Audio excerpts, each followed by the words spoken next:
All right, folks, welcome back to the Property Couch podcast. And today we've got an amazing summer series episode for you today. Ben, we are talking to a unicorn. What? That's right. We're talking to someone who is a product of the product. We are talking to a real estate agent who's actually invested in property. And the good news, folks, lots of them, and is now in a position to live their lifestyle by design because they've got a passive income to support. What else do we cover, Ben? Bryce, this is a story about overcoming adversity, and there's been a lot of movement in the journey of this particular summer series guest. There's a lot to unpack in today's show, so why don't we? A lot of movement, folks. You got to check that out. Let's rip into the show. Welcome to the Property Couch, where each week you get to listen to two of Australia's leading experts. Bryce Holdaway, co-host of Location Australia on Foxtel's Lifestyle Channel, co-host of Escape from the City on the ABC, and partner of Empower Wealth Advisory. Ben Kingsley, chair of Property Investors Council of Australia and the founder of Empower Wealth Advisory, named the 2018 and 2019 Property Advisory Firm of the Year. Stay tuned as they bring you the insider's guide to property, finance, and money management. All right, folks, welcome back to the Property Couch podcast. And of course, mate, welcome to you also. Mate, good to have you in person. January, summer, Yes. summer's around. Yes. You've obviously dressed for it. Yeah, and Good on you. You got serious nice and early, Well, mate. it's all business. Yeah.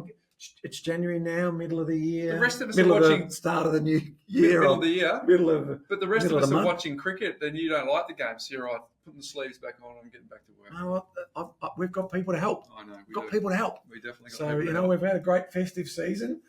New Year's done. But So, yeah, folks, let's go. how are those New Year's resolutions going? Yeah. 2 weeks in, are you still going to the gym? That's the big question. But more importantly, have you got some good habits around your money management? And, well, when we hang out at the end of the show, I'll give you an update on the webinar we did last week and all of the great feedback we got as well. So, yes, because there was a lot of people that took up the challenge. Hopefully there's more of you. What is your 2026 money surplus going to look like, and what are you going to do with it?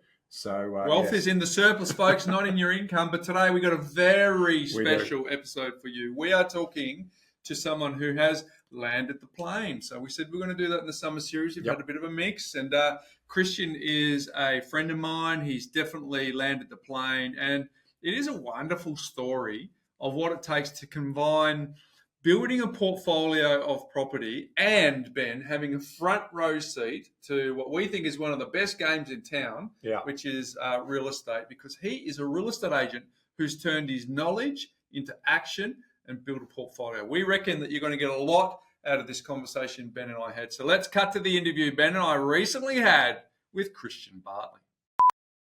All right, Ben, we've got a very special episode of the summer series today in the theme of landing the plane. We are today chatting with Christian Bartley. Welcome to the Property Couch, Christian. Thank you, guys. Mate, we're excited to chat with you today.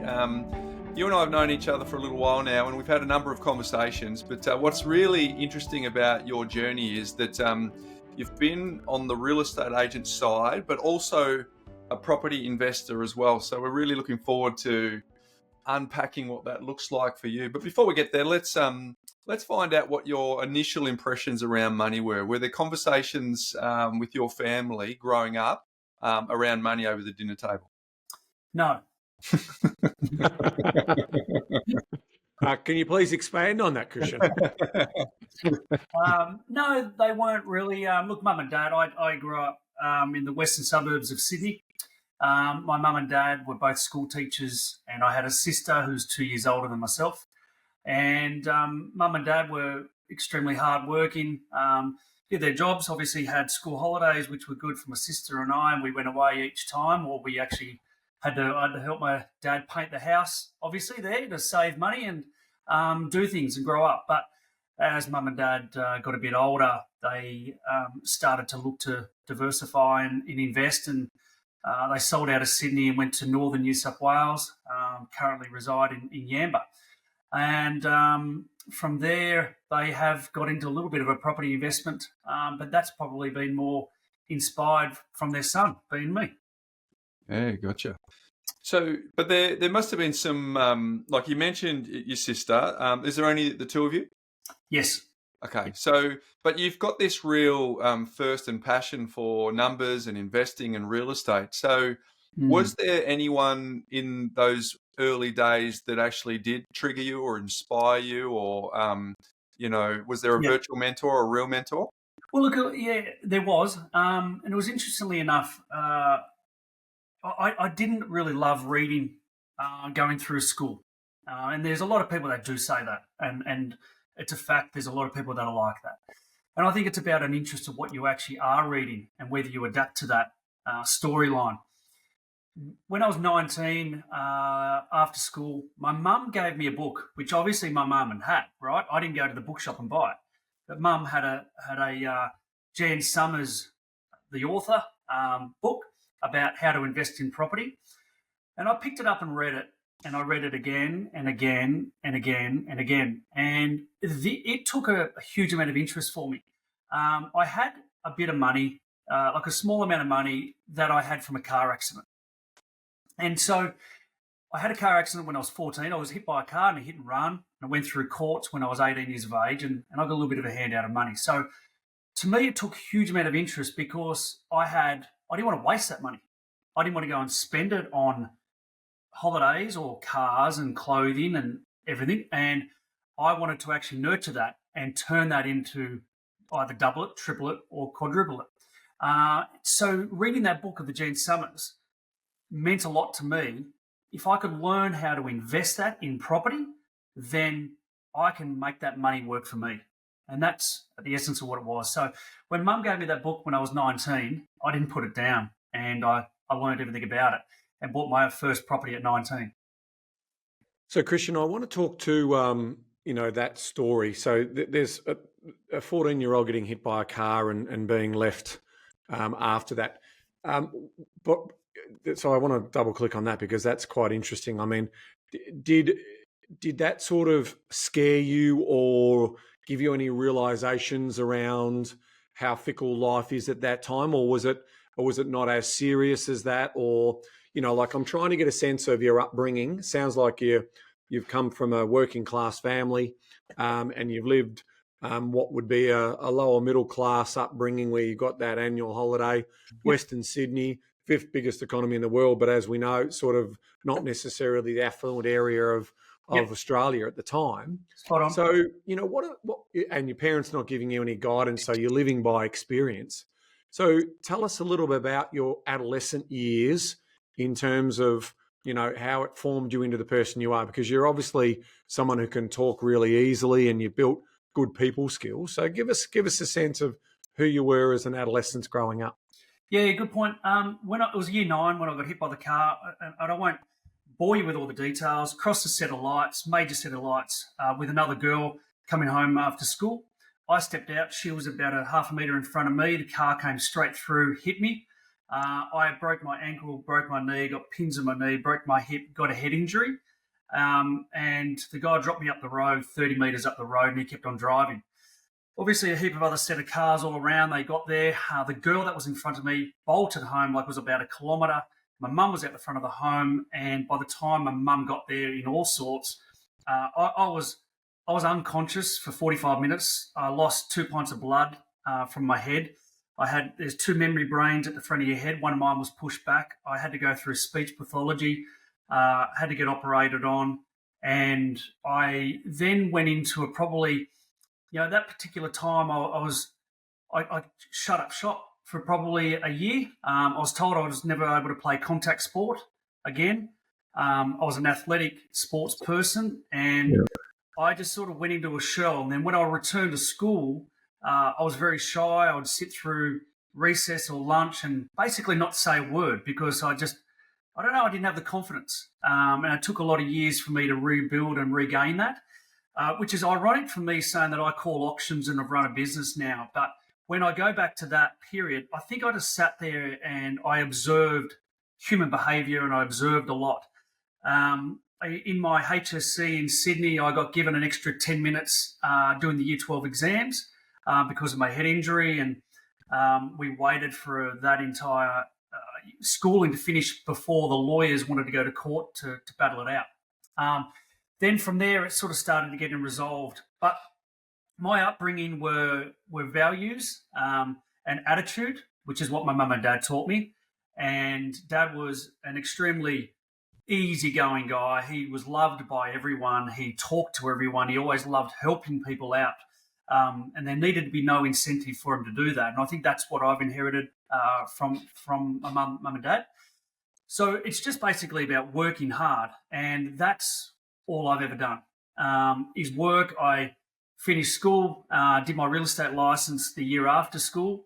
And like I was getting 80s prior to my car accident at school, and then I was never able to get back to those marks. To give you an example, my sister finished with 92.1 in the HSC. I was way off track with that. And so we had to determine what was I best on doing for the rest of my career. So what my mum and dad did was put me through a course in North Sydney as a career objective to find out what I'd be suitable for my personality. So the day we got my HSC results, Dad said, let's get that career list and have a look at it. And real estate was on it. And so Dad said, why don't you enroll for real estate? And I said, yeah, but I don't know anything about it. He said, well, neither do I really, but how about you start and we learn? And that's how I got into real estate from there. But I didn't go into it the year after I finished.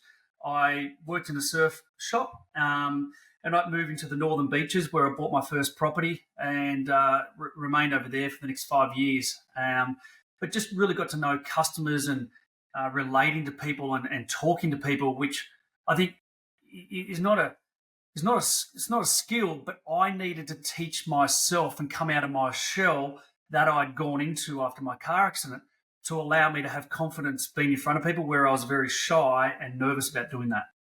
I mean, it ultimately took away your ability to work socially and do work, part-time work as a younger man as well. So in theory, yeah, you've come out, you're 19, 20, 21, and you're starting a career in real estate. The brain injury, I'm assuming a short-term memory recall was probably part of that challenge at the time, because effectively that's what exams are, right? They're just about how much you can retain and regurgitate at a time you need to do that. Yeah, that's right. And I think it's all fixed, but my wife reminds me it's not.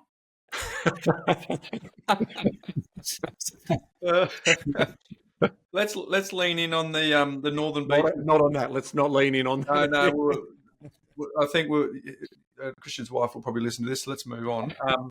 The purchase of the property at the Northern Beaches at 19. So talk to us a bit about that. You obviously had this cash. You wanted to preserve it. You'd read Jan Summers over and over and over again. Yes. Tell us what it was like bridging the gap between this was a good idea and actually doing it. Was that wide or was it short? And then tell us a bit about that first experience. Yeah, so I had to get a loan to contribute towards the purchase. It was at North Narrabeen, just down on the Narrabeen Lake. There was an apartment and a unit, and I paid $345,000 for it. And I ended up, funny enough, I can't believe I actually even did this at that time, but I put it up for lease and advertised it all myself, didn't give it to an agent, and found a tenant, then managed the lease myself as well at that age. And so it was a 40-year-old lady who came in the first time, and she's like, "You're the owner? What's going on?" And she's paying me I think it was about $360 a week in rent. And what it was Kate and I my wife were living together at that time, and it was cheaper for me to rent than to be living in that place. And it contributed to be a tax-deductible asset for me. So that's the way forward that I went and owned that property from 1998 through to 2001 where I sold it in 2001. And Christian, that's obviously also from a servicing point of view, the income that you were able to, the rental assessment would have added to the servicing calculator to allow you to get the borrowings as well, right? Because if you're early in your career, your earnings as an agent probably would have been a little bit lower at that time. But guess what? You were studying the field that you were, going to go into. So not a bad way. Bryce and I talk about not doing self-management because it doesn't make sense. But if you're a licensed real estate agent and you know all of the rules and regs, it might be a nice way to save on the management fees. Well, that's right. Well, at that particular time, Ben, I wasn't in real estate. I was in a local surf store managing that. Oh, okay. Sorry. Yeah. Right. Yeah. Got you. Yeah. And so that's what sort of gave me the grounding. It wasn't until I moved down here to Victoria that I actually got into real estate in 2002. But Yep. I had that experience from buying and selling and also managing a leasing property. But it was a great negatively geared property for me in that period on a lower income. Yeah, for sure. Do you ever reflect on the fact that you were fortunate that you were in a good backyard to invest in, because you bought an apartment, it was in the Northern Beaches.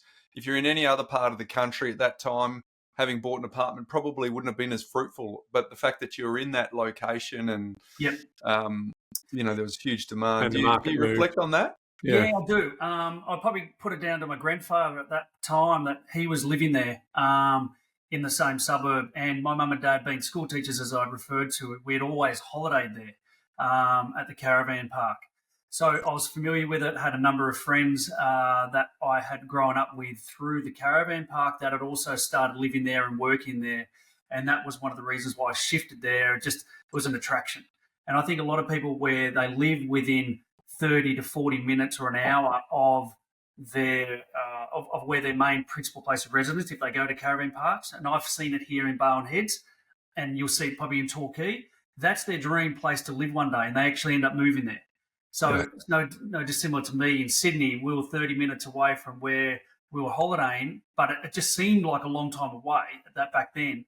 But I ended up living there, so and investing there.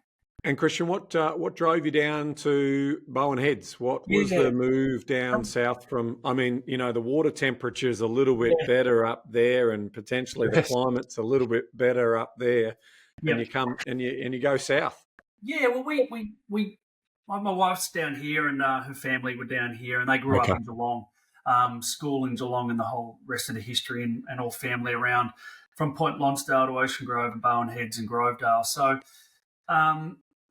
We set off in year 2000. So I was working in the surf store, had the apartment there. We set off to do a trip around Australia. I had a combi camper van, and we drove all the way north from Sydney, went to Cairns. We both got jobs up there. We lived out of the van in a caravan park there. We saved a bit of money, and I said, how about we go back down to, this is around the Olympics in year 2000. I said, how about we go down to Ocean Grove and spend Christmas with your parents? And so we drove all the way down from Cairns, got there at the end of 2000, and I proposed to Kate up there at Cairns. And so the next thing that happens is you get married, and then the next thing you have kids and so forth. But I'd herniated my disc from skydiving up there. I know I'm giving you the long story, but anyway, I herniated my disc. So in the van driving all the way back down like 3,000 or 4,000 kilometres, my back was aching and I was in a lot of pain. And when we got to Ocean Grove, I said, you know what, I don't think I can keep going to Adelaide to Perth and up to Broome and around. My back's in too much pain, and I had to get it fixed. So we stayed put, and that was over the summer, year 2000, 2001. I fell in love with Ocean Grove and Barwon Heads. The weather was warm. Ben, it wasn't cold. The water was warmer.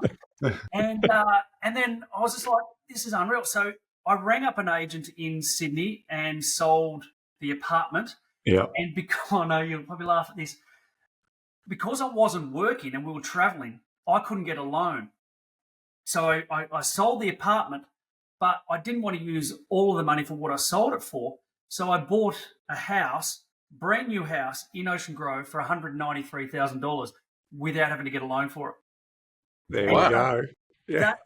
That allowed us to get into a house and then basically start the rest of our life, but unknowing what was going to unfold for the next 25 years. Wow. And here we are today. So, well, let's continue the story, mate. So you've stayed in, you've got this house in Ocean Grove, 193,000. Do you remember how much you sold the North Narrabeen property for? You bought it for 345. 425. Okay. And just before we move on from that, 345 in the rear vision mirror seems cheap, but back then at that time that was a lot of money. Yeah, it was. Yeah, and it was like waterfront, 180-degree views. You'll never lose. I was probably a bit disappointed with the outcome of the result, only because of what the three different agents that gave me their opinion were so differentiated by $100,000. Oh. And so, obviously, at that time, I was a 23-year-old, and the dollars are blinking in my eyes. I'm going, shit, I could get that, but I ended up getting the bottom end. So, but hey, it was a profit. Yeah. And it allowed us to move and start a new life in Ocean Grove. And it was, as I said before at the beginning, I didn't want to blow my money. I wanted it to make money and work for me. So I parked it in an asset that allowed it to grow, and I had good negatively geared access. Do you ever torture yourself and check up the value of that property as it stands today? I haven't. It actually has made me feel good. Ah. Yeah, it hasn't risen a lot. Like I got 425, and one recently in the complex, or one above mine went for 850,000. So I think probably, actually, it's one of those. Over two and a bit decades. So over 20 odd years. Yeah. So we got married 2001, and we bought the house and in Ocean Grove, and then we're like, okay, let's get some jobs, and we're going to start working. Fast forward to 2002, I ended up in real estate in Ocean Grove and started there. And then Kate was pregnant with our first son, our first boy. So he came along at the end of 2002. I spent 4 years in Ocean Grove in an office working in real estate. And from there, I was able to accelerate everything I wanted to know about real estate. I got completely addicted to it. And would go home and talk. But before I got into real estate, I got given an opportunity, and a goal that I had was to work for Billabong. So, as I said, I was in the surf industry up in Sydney. I got down here in Victoria, and I was offered an opportunity to be a sales rep for Dragon sunglasses, Dragon eyewear, and goggles, and so forth. So I was the Victorian rep and Tasmania as well. And then Billabong said, we want you to come here. And I was like, great. So on a Friday, I accepted the job. On a Saturday, I ran into a sales manager at that time in Ocean Grove. And I'd met him by looking at other properties, looking for an investment property. He got to like me, and he said, we want to offer you a position. We're looking for someone to replace someone who's going on maternity leave. And I said, well, I've just taken a job at Billabong yesterday, so we'd need to expedite an interview if we want to go from there. And had the interview, and my main concern was at that time was I needed security because we were pregnant with our son, and I didn't want to go on a commission-based role. So they provided me a nice scenario with a smaller commission base, but a bit of a security of a salary. And that relaxed me, allowed me to concentrate and focus on the role.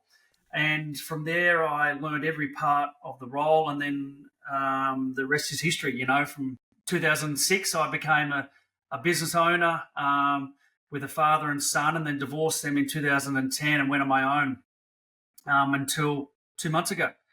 So, yeah, and created my own brand. Okay, so where do we lean in there? We went slow, and then we went fast. Yeah. So what?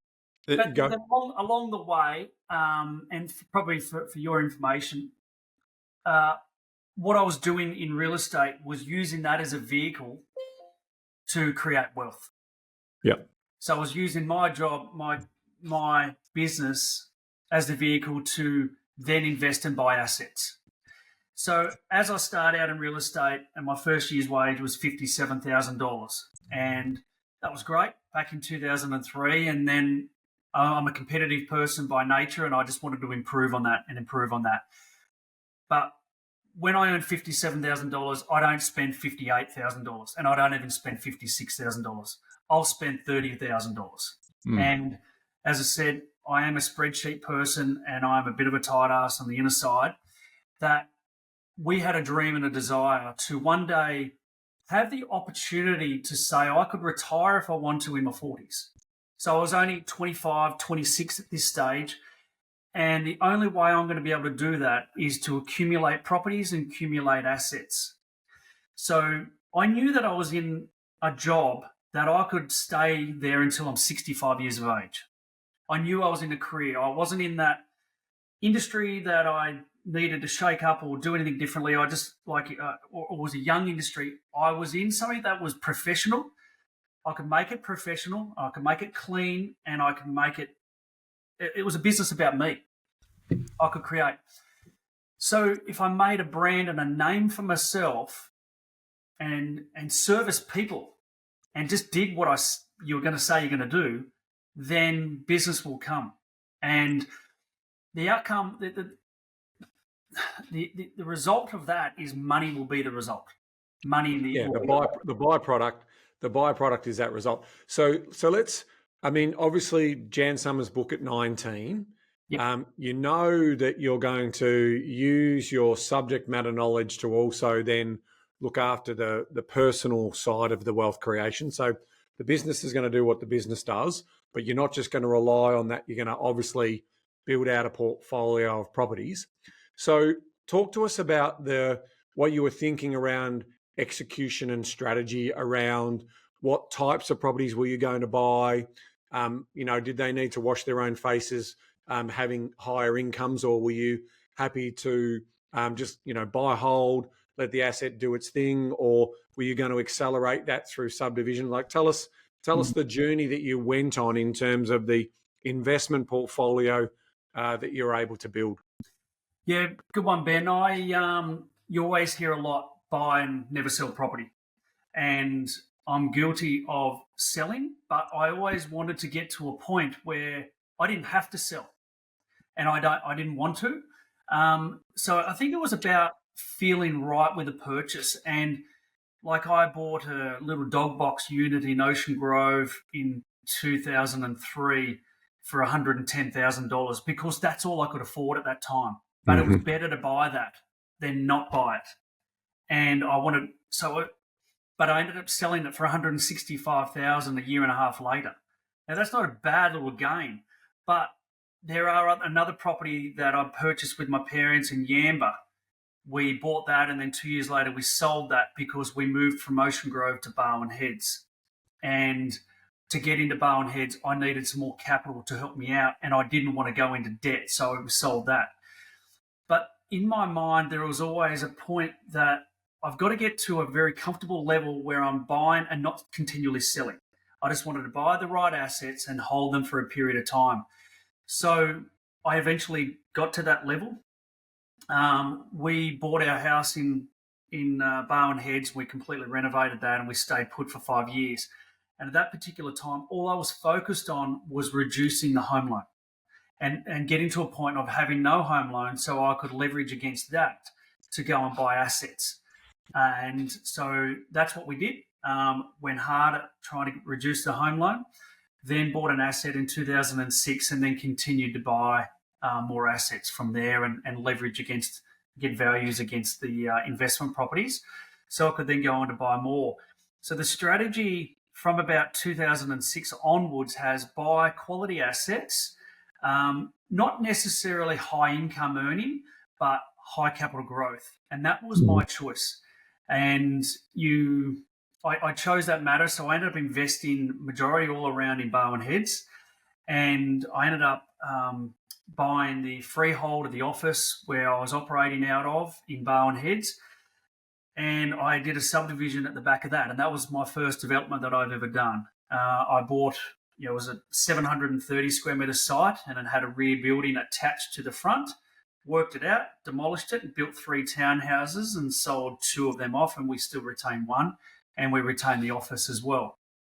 And then through a few other residential purchases, started to realise that the returns, as the capital growth started to grow, the returns were weaker. So I began to exit out of residential real estate and put my money into commercial real estate. And now I'm stronger in commercial real estate than I am in residential, just because of the yield returns, because of the tenant paying the outgoings, and all the obvious reasons. But I'm also quite selective of where I am buying commercial real estate, that it is in a supply and a demand scenario, that there isn't a lot of it. One property that I did extremely well was in Ocean Grove. I wanted to buy a commercial site there, and I picked out a couple of properties, and I'm one that will go and chase a property, and I won't necessarily have to wait for it to come to the market, because an owner can only say, no, I'm not interested in selling. And I found a really great property over there that I purchased in 2019. Because I'm an agent and there was another agency renting the premises, I didn't want to be the one to contact the owner. So I got my accountant to reach out to the owner and look up the details. We secured the property for $2 million. in 2019. I sold that in 2022 for 3.8 million, and that was returning at that particular time was returning just over 5%. And that's, if you can remember, 2020 the interest rates dropped significantly, and they were low in 2021, and then in 2022, thankfully, I've got my finger on the pulse with running a business, and you can start to feel level of inquiry start to shift and change, and dialogue change around interest rates, and dialogue start to meaning that interest rates are going to start to rise. And the first rise, I think it was May 2022. I settled on that property at a $1.8 million gain in June 2022. So I exited that. Thankfully, if I was to sell that property now, it's probably sitting at a value of around about $1 million less with the yield return. So yes, there is that attitude of, never sell it, but that property allowed me to reduce a fair bit of debt on other assets, and then also go into debt again, bet on better purchases. Hey, Christian, because there's a concentration around Ocean Grove and Barwon Heads here and part of your story. So for those people who are interstate and they don't understand the region, here in Victoria, they probably heard of the Mornington Peninsula, but not so much the Bellarine Peninsula. So how would you describe the area that you've that is your backyard, but also to help people better understand Barwon Heads and Ocean Grove and how that fits in the landscape of Victorian regional real estate? Yeah, so a lot of people, when you're overseas or somewhere, I always say we're near Torquay, so people know the name of Torquay, thankfully due to Bells Beach, etc. But it's a water, there's ocean and river all around it. But Barwon Heads is a landlocked town, so it's prime real estate, absolute prime. There's a green belt. The local council has said no for another 20 years of any further expansion in Barwon Heads, whereas Ocean Grove is a growth corridor and have expanded with new estates and shopping centres opening up over there. And so it's just Barwon Heads has a population of 3,000 people, just over 2,000 houses. So I think it's about 3,500 or 3,700 people in Barwon Heads, over 2,000 houses. In Ocean Grove, it's climbing to 10,000 houses. But still, the ripple effect is the closer you are to the water, the closer you are to the beach. And as you throw a stone in the water, as you see a ripple go away from where the stone lands, it continues to grow.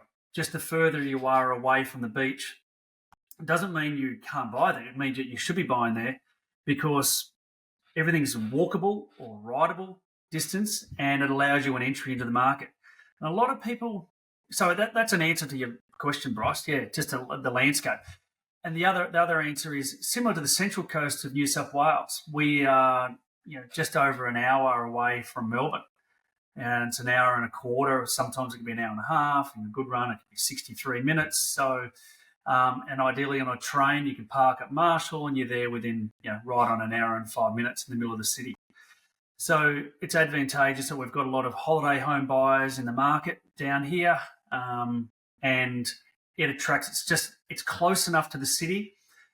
When I know this is going off topic a bit, but when I was leaving Sydney, and that's all I knew, and I didn't really know this area, I always had an earmark that if I was able to leave Sydney at a young age, it's probably either Newcastle, Central Coast, or Wollongong that I would go to because it's close enough to a major city. And but you've got those other little major city hubs there as well. And Geelong's the other one for me in Victoria. So that's, for me, Geelong's the second biggest city in Victoria, and we are 20 minutes from it. So offering great schools, and it's just good real estate. You said 3,700 people live there, mate, except December and January, and that swells to about 23,700 people. Yeah, that's right. Yeah, exactly. So, Christian, in terms of the strategy, it sounds like you've made several pivots in terms of your planning. So, when you were planning, were you sort of thinking in 3-year, 5-year sort of lots? Because it doesn't sound like there was that longer term. To coming back to Bryce's point before about, have you ever tortured yourself to see what the unit in Sydney in the Northern Beaches was worth. Have you looked at, some of that resi real estate in terms of what that's done over the journey as well, compared to, sort of when you've had to turn that over to start getting that rent roll that you were looking for? Yeah, how do you mean with that, Ben? How do you like? Well, so some people, like, obviously a lot of planning work we do planning in decades and multiple stages, right? So the majority of the work that we do is around buy hold, right? And 2 or 3 really good ones as per the book will get you that $3,000 a week in passive income over time. You have obviously manufactured wealth through your pivots. And you've turned property over, whereas a lot of people might necessarily do that. So hence the question around the medium to longer term planning that you've done, because you've obviously learnt delayed gratification in those earlier things. And you were thinking, in your late 20s, you were sort of saying, hey, I wonder if we can get to a retirement stage by 40 if we work hard. So I'm probably getting a sense of, and you love your spreadsheets, how much do you project and plan in terms of that short, medium, and longer term? Yeah, good point. Projections is probably nothing that I've mapped out for myself or predicted, because I've been fortunate enough to have a real estate business. I've had my finger on the pulse, say weekly, monthly, or quarterly, to know what the feel of everything's going. It's more about, when you're buying, buy well. And if you don't buy well, or if you're just buying, then hold it for a longer period if you're going to have that gain. So I've never gone into a purchase and said, I'm going to hold this for the next 2 years and then sell it. I've just bought it because it's sat really comfortable with me, that we can either improve and add value to it immediately and then rent it out. And what I do is not those projections. I continue to analyse where I feel the values are and where the rental yields are and what they are providing on a percentage return in comparison to the rest of the market, like the world market or Australian market, and what you could actually earn from that money. As you know, just recently, as long 12 months ago, you could get 5% return on your cash. But some of my residential properties were not delivering me 5% return. They're actually delivering me 2.1% return. When you delete the land tax, the council rates, the insurances, and the rent. So we purchased a property in 2021 for $800,000. We spent $190,000 on a renovation on it. And we put tenants in it at the end, and we were getting $800 a week in rent. And that rent went to $835 a week over the next couple of years. But then this year, our tenants vacated. It went back up on the rental market, and we're now collecting only $660 a week. The rent went down. Now, a lot of people in Melbourne will probably go, that's crazy because rents are skyrocketing. But we're regional, so I've just had to keep my fingers on the pulse. And the rent's gone down, but the costs of owning that property have actually risen. So the yield returns reduced. And then that's where I turn around and go, okay, what is the value of it now? And do I hold it for a longer period of time for what reason? For the capital growth to return? What's the outlook in the economy looking like in Victoria over the next 3 to 10 or 7 years? Or could I consider disposing of that property and getting a better return of a capital value somewhere else, or a better liquid returns in something else as well? Yeah, because your concentration, so your skill and expertise in your local market is second to none. So you've been able to leverage that into executing on great buys because you understand the market very, very well. The trade-off, to your point, has been your land tax composition, and obviously the Victorian government being broke. Increasing in that land tax has also meant that your net yielding return has gone, because obviously you've got the yield return as well as the capital growth return. So it's that cash flow that's coming off the back of that. Did you think about short-term rental? Because obviously that market down there could be attractive, certainly for certain parts of the year for short-term. Did you think about that opportunity? Yeah, Yes and no. We've got a holiday rental property at Cabarita Beach, northern New South Wales, which we have as an Airbnb. Yep. And whilst we're not there, we've got a great lady on the ground who runs it and cleans it. We manage it on the Airbnb side, but there's a fair bit of work. And if it's the expense of furnishing the property, it's probably $30K outlay. Yep. And then it's like there's a year's rent. So then, therefore, we're back 1 year to accelerate. And that property that I was talking about, the 800,000 or 800 a week one, it's probably not in the most desirable location for holiday rentals to really get that X factor where you can pick up. Some properties are renting, an average property can be at $1,200 to $1,500 a night. That's probably sitting at around about a $600 to $700 a night, which is, not bad that's only in the peak period. But I only pick up a period of, say 10, 12 weeks a year out of that. And that's got to cover or outweigh renting it permanently, plus the wear and tear factor as well. No, it's all. I'm experimenting with one in Flemington at the moment, and the rent has to be double as a minimum to sort of break even in terms of that. Now, I'm experimenting with it because I'd never done it before, and I'm thinking, well, before I sort of want to comment on it personally and professionally, I want to basically see how hard it is, and it's hard, and there's definitely a lot more work in it. So I'll be documenting that 12 months. After we've had it for 12 months to sort of showcase that what it looks like on the pod. But it's one of those things that I know that in the coastal communities that there's still a strong demand, but now we've got an Airbnb tax of 7.5%. So there's also that we've got to consider as well, right? So it's not easy. Yeah, 2014 we bought one in East Melbourne, a little dog box there in George Street, East Melbourne. Cracking spot, and because we just love doing the opposite of what everyone else does, we leave here and go to Melbourne for a weekend away. And then we were like, well, let's Airbnb it. And it went quite well. The actual value of what it returned was equivalent to being a permanent rental. But it was just a lot more work. So, and it didn't really, and then we ended up getting to the point where we ended up leaving on a Sunday afternoon and having to clean it, tidy it, make the beds, clean the sheets, dry. Whereas we're like, if we're going to come, let's just enjoy and have a night at a hotel. You're not in a position where you have to do that at your age now, so you can enjoy the spoils of the delayed gratification and the wealth you've been able to build.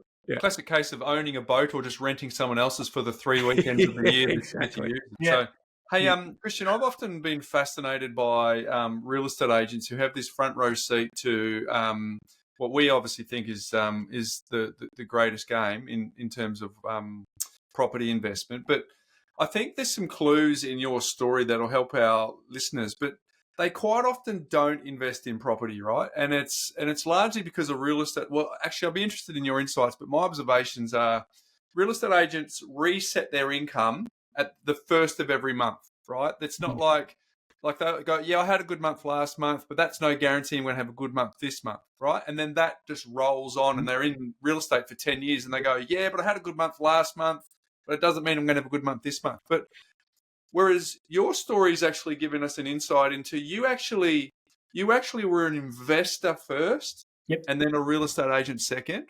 So is that the key, do you reckon? Because you'd obviously be mentoring your team and people around you and people who are smart enough to ask you questions. Have you got your own thesis on why a lot of real estate agents don't actually invest in property? I think fear.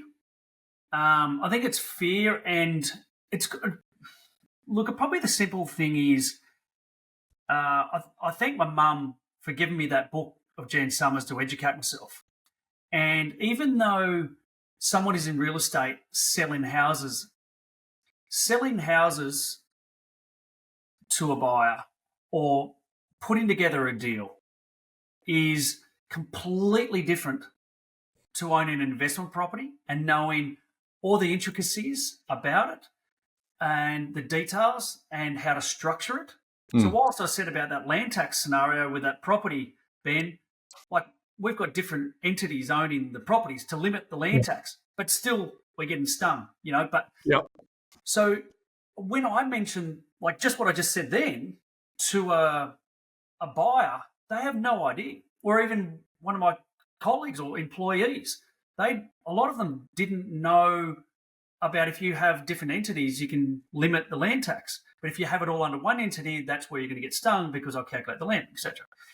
So I just think it's down to each individual person. Like, if you really want to know, you just got to educate yourself. You've got to listen to your podcast. You've got to read books. And I got addicted to wanting to know everything about finances and not how to waste money and how to have assets grow. So I pat myself on the back for educating myself, because unfortunately still today they don't teach that at school. No. And I think a lot of the time too, you've got like I get real estate agents come to me and they say, "Hey, I really want to be a buyer's agent." And I go, "Oh, cool, no worries. Tell me what you think about investing in Victoria versus Queensland." And they go, "What do you mean?" I said, "Well, okay, scrap that. Tell me, why would someone go and get an LVR of 90% when they're comfortable at 80%? Well, what do you mean?" I said, "That's the conversations you have as a buyer's agent with investors every day. So the fact that you know what a Section 32 is, and you know how to get the photos in, and you know how to put a campaign together, and you know how to call an auction, wonderful. But when you're a buyer's agent, quite often those skills aren't being used for the vast majority of the assignment. Most of it is around helping a client understand investing paradigms and the language of investing, and making sure you know why you would consider this spot over this spot. And then it's not until we've actually done a lot of that grunt work up the ground, we then go and negotiate the deal. That's when your old skills really start to come to your advantage, because you know how to put deals together, you know what the vendors are thinking, you know all of that stuff." And they're like, "Huh." So whenever a real estate agent talks to me about being a buyer's agent, my first port of call is to talk them out of it. And if they come back, that's a good sign. But most of them don't come back, right? And it's largely because it's a different language. And I think you just articulated it. You know, you read Jan Summers 3, 4, 5, 6 times, and then it was in you what investing was, and then you saw your profession of real estate being different to your craft of being a property investor. And I was able to, the depreciation schedule to get done on properties. I was even looking, when I was looking at buying investment properties, looking at ones that, I'm trying to remember it now. 1987 is a capital gains tax year. Then there's another one that if the building was 40 years. Yeah. What year? Pre-85. Well, it's 40 years, so it's 85. So that's a higher depreciation schedule, and even like we had 500 landlords, in our business, and BMT tax depreciation schedules. 80% of them wouldn't have ever had that done. $700 odd to get one of those done, or if it's a commercial property, $2,000, and it's going to put money in your pocket. Just owning a property and getting that quantity surveyed is a money savior. So it's all that detail. But then, and you guys may have a software. I'm sorry, my naivety for not being aware of it. But the Jan Summers one I bought, and whereas you can put in the rent and your income, and it spits out what your actual tax refund is into your hand. So it gives you the confidence. So when you learn and punch in true, real numbers, and you look at a property, you go, "Oh, that's $450,000 or $925,000, and that's the rent, and what your income is and what the depreciation is," and it actually tells you what your tax refund is going to be at the end of the year, and that gives you the confidence to move forward. Whereas that's the stuff I love. So what you're referring to there is the Summersoft software that most of us, cut our teeth on. We all cut our teeth on that software. From Ian and Jan. So shout out to them. It was a wonderful bit of tech back in the day. But to your point, yes, we do have that, Christian. We have that in our Moorr platform, where you can get the cash flow projection on a property. Yes. And to your point, you then put in the income variation also in there in terms of if that property's running at a loss. You can basically put that in, and you can get that in your pay packet. So you don't have to wait until the end of the financial year to get that. So yes, we do offer that as part of our Moorr platform for people to put the properties in there so they can work out their their expected cash flows, including the capital gains. The tax estimates, which will help them make those decisions. But again, another great bit of information around depreciation schedules, modelling cash flows, planning to become what you plan to become as part of that. One of my last questions to you, Ben, right now, and hasn't used them. I'm giving you the advice. Get onto it. There you go. I'm just giving you guys a plug. Thank you. Okay, so I want to. One of my last questions is: you've obviously been able to do this, and you referenced your accountant earlier, in terms of helping as part of that process. How important has the professional advice that you've sought over the journey been for you? Because you've obviously been able to build a multi-million-dollar, wealth position and nest egg now. Take us through, who's played an important role in terms of, one, yourself, because you've self-educated, but two, about the team that you've put around you. Yeah, my accountant I've been with him for just almost on 20 years, and I think there's almost been every single piece of real estate I've purchased, I've contacted him and said, what do you think? And what I really appreciate is he's told me black and white, no, and or yes. And the most recent purchase I bought, which I settled on in 1st of July this year, was one in Queensland.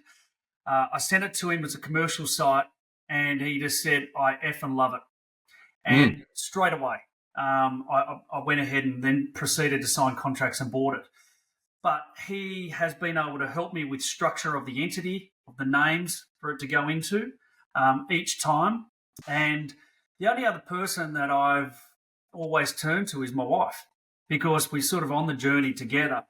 And as long as we're both educated, she's got to be aware of it. If she's not aware of it, I'm just doing something, then that's not great for a marriage. But yeah, she has a gut feel for things as well, and she's addicted to real estate. Hence, she's been addicted to your podcast before I was.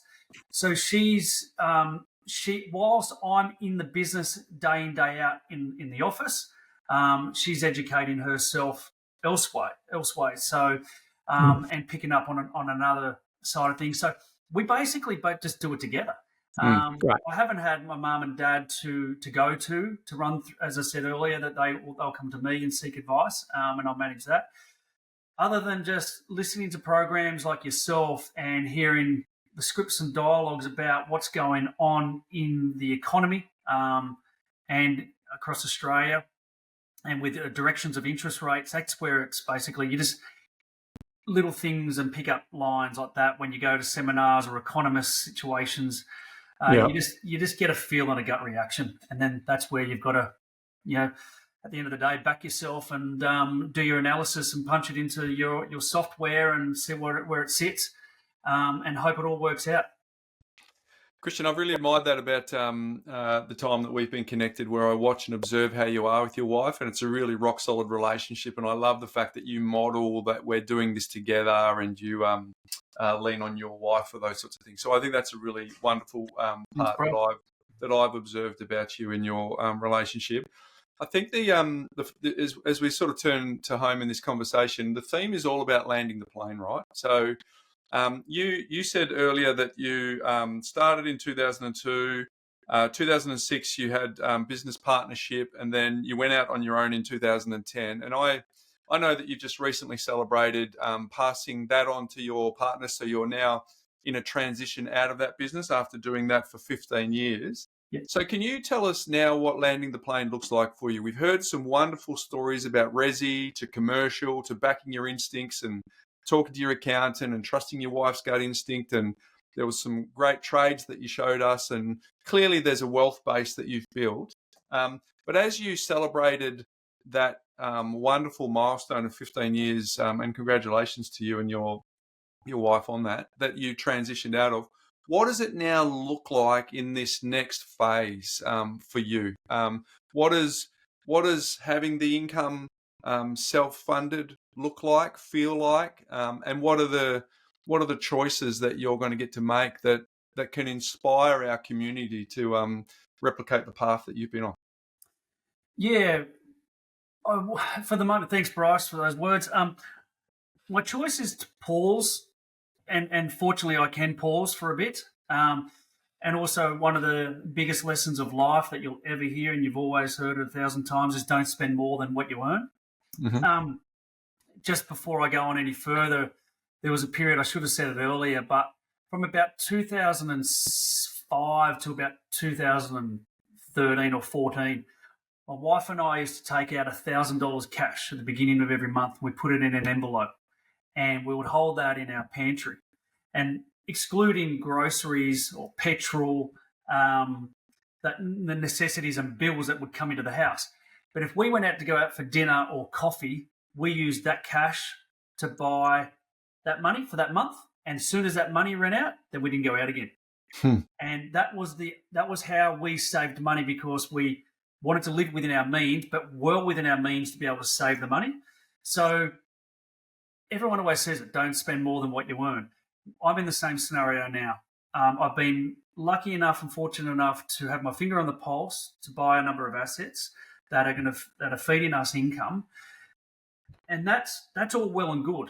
But there's going to come a point where a lot of people have undiagnosed me with ADD, and I can't sit still. My brain's going all the time, and I don't know what I have. I just love coffee,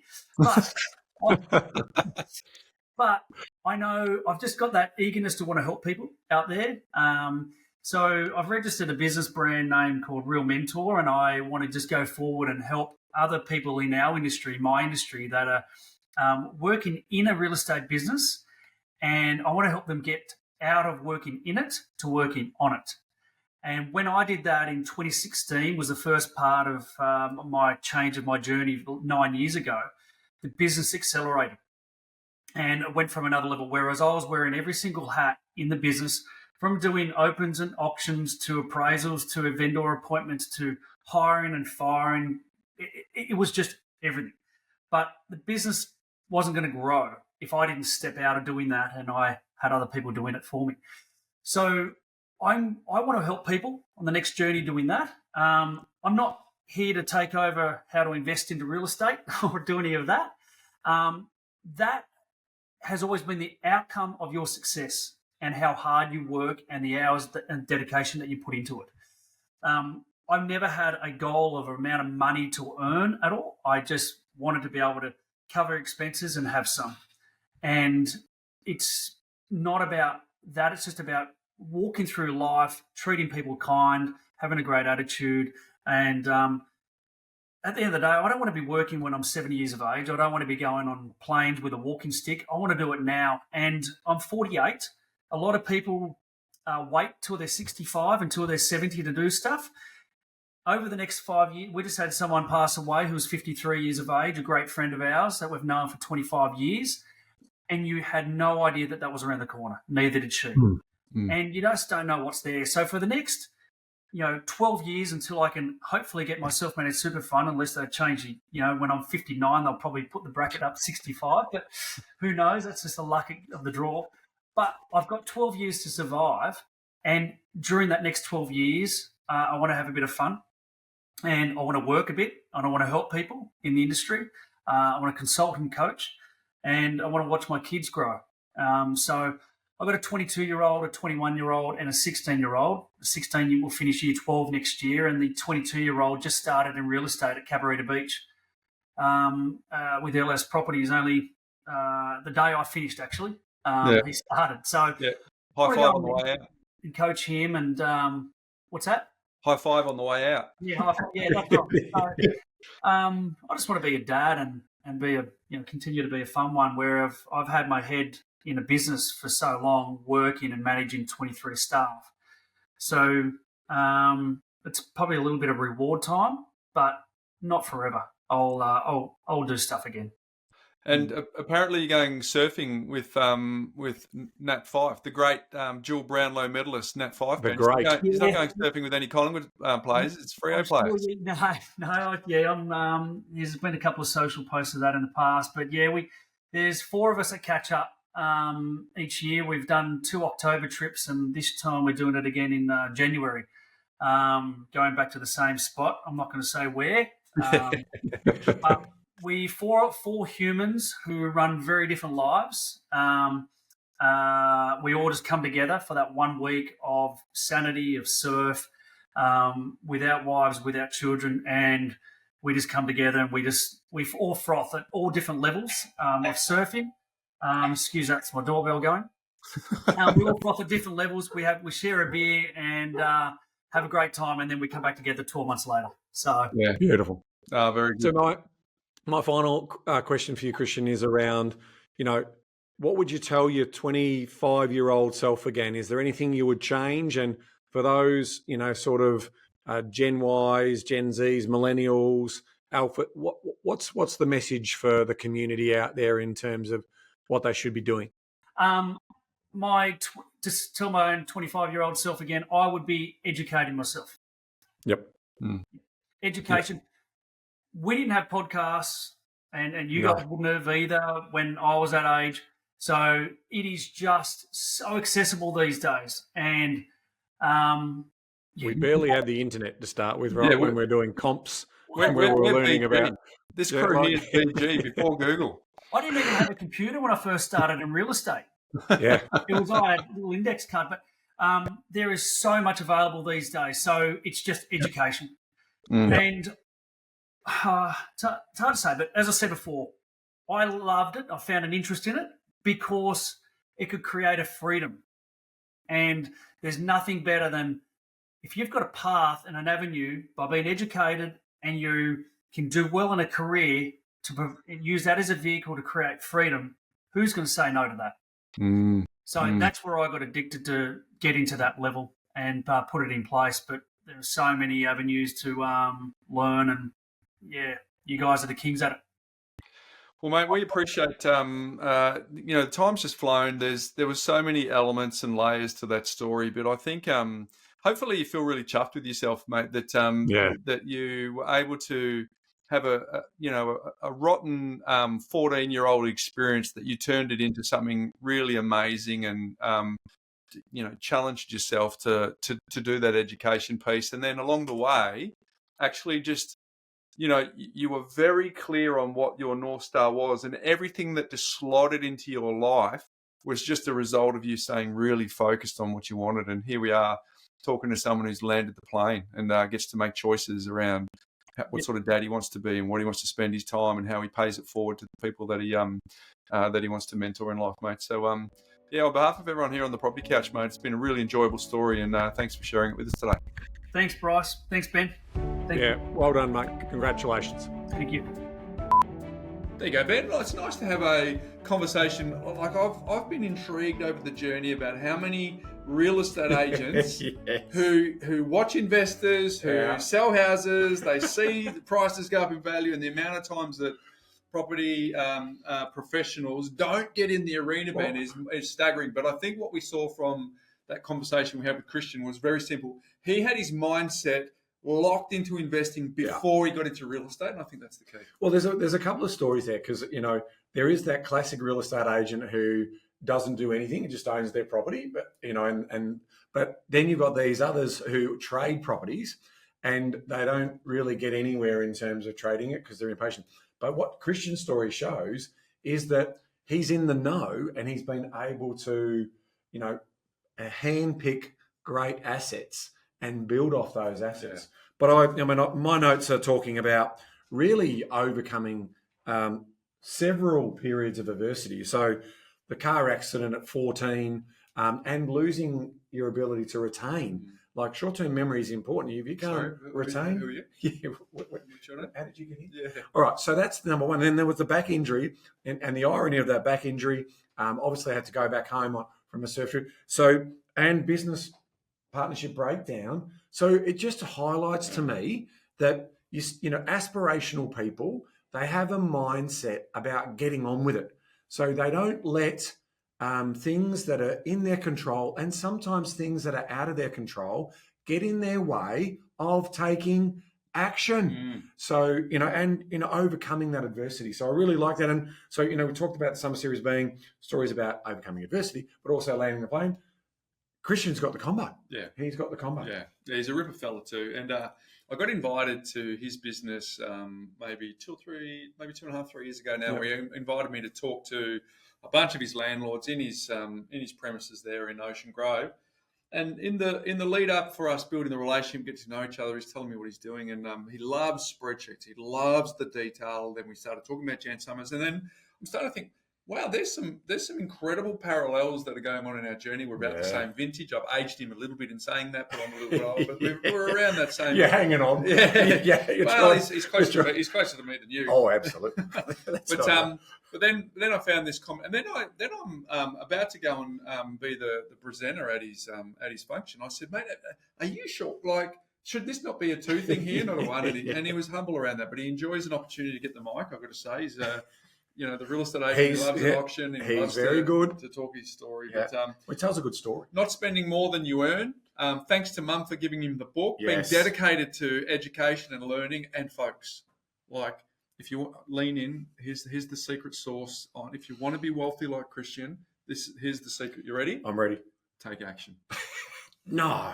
He took action. Not that easy, is it? He got the knowledge, Ben, and he took action, and he actually fulfilled it. But there was also some plans, and he planned to come, and some plans didn't work out, but he also pivoted. Yeah. So showed some resilience. Yeah. And again, very humble in terms of the success he has. But there's always this other thing that comes through for me, which is around didn't just happen. He actually had to work for it as well, right? Yeah. Like he's, like anyone who's made a monumental shift in their life, they've put the effort in, right? And they've got the reward out of the effort, and that's a testimony to him and his beautiful wife, Kate, who also has been a stead rock, in that journey as well. Kate's been with him from day one. Yeah. They were in, the northern beaches of Sydney when they bought their first property. Yeah. And so it was a journey that they evolved with together. So, Christian, thank you for coming and joining us on the podcast to our community.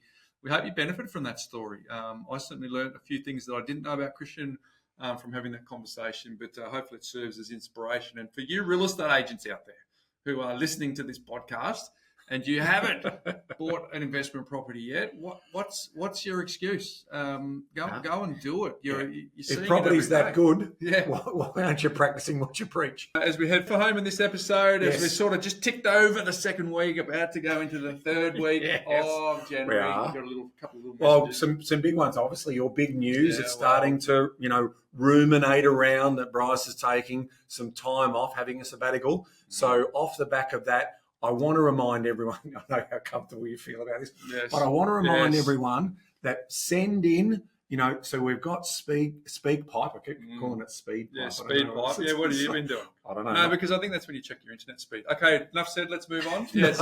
No. So obviously any messages of well-wishing, of any thing that you took action on off the back of what Bryce said. We said, mindset minutes, any of those sorts of things. So please share them. And I've just got a new one. Quiz Ben on how many life hacks he's actually listened to, how many mindset minutes he could riff off. I love the mindset minutes. Yeah. In terms of, and also now, just a reminder, we've also got the WhatsApp. So the Property Couch WhatsApp, which is our companion. So search for that in the show description if you want to send a voice message also or a text message through WhatsApp. We'll collate them all. We'll put them into a nice little message book or sort of package for you as well, mate, as a keepsake. So that's all going to happen. It's going to happen. Absolutely. So we're celebrating that. So remember, that is going to be the 5th of February. So you haven't got long. Don't wait till the last minute, because we need to pull all of the information together. We need to pick out the best stories to tell as part of that. So that's number one. Number two, I did mention we had a great webinar last week. And so that webinar is now available to obviously get on demand. So you can watch that, because the challenge still exists. It's the start of the new calendar year. So what is the surplus target that you're going to chase down? And of course, there's people who are already got a strong surplus. What are they going to do with that money? So they've used the Moorr platform. They've taken advantage of the transactions feature on Moorr, where you can now download all your transactions. You get line of sight on everything. So that was a well-received webinar. Thank you for those who did turn up. You haven't missed out if you haven't. And of course, it's still January. So get active as part of that particular story. So there it is. That's all of the housekeeping for this week, mate. There you go, folks. Again, if your New Year's resolutions are getting a bit wobbly, make sure that your financial New Year's resolutions aren't. So go and check out all the details in the show notes. That's all you'll need to get your year started very, very well. And Ben, until next week, mate, we're getting to the very end of our summer series, which is also well, mate. Until next week, exciting and sad. Why don't you tell me until next week? Why don't you sign off? All right, go. No, you. Until next week? Well, I'm used to saying... So until next week, Bryce? Well, Ben says that if you don't know what you're talking about, you don't put it into action, you're stuffed. So there you go. See you next week. Perfect.